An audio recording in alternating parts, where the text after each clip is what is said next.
রাতের আকাশে দোহার নীরবতা ভেঙেছিল আকস্মিক বিস্ফোরণের শব্দে।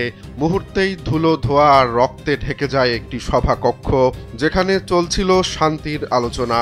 আরবের সবচেয়ে শান্তিময় শহরটি তার বুকজোড়া ক্ষত নিয়ে এখন আলোচনায় স্থান পেয়েছে বিশ্ব রাজনীতিতে।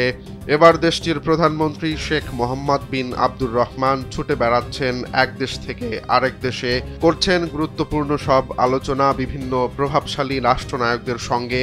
নিউ ইয়র্কে তিনি আলোচনায় বসতে যাচ্ছেন কাতারের অন্যতম মিত্র মার্কিন প্রেসিডেন্ট ডোনাল্ড ট্রাম্পের সঙ্গে। একই টেবিলে আলোচনায় এক পাশে মিত্রতা আর অন্য পাশে শোকের ছায়া নিয়ে যেন আলোচনার টেবিল হয়ে উঠবে ছোট্ট একটি যুদ্ধক্ষেত্র। কাম অন ব্রো, এসব অনেক কিছু আসবে আর যাবে, এক্সপার্ট কিন্তু থেকেই যাবে। ইসরায়েলের হামলা শুধু প্রাণ কেড়েই নেয়নি, বরং কিছুটা হলেও দুদেশের বন্ধুত্বের আস্থার সেতুতে ফাটল ধরেছে।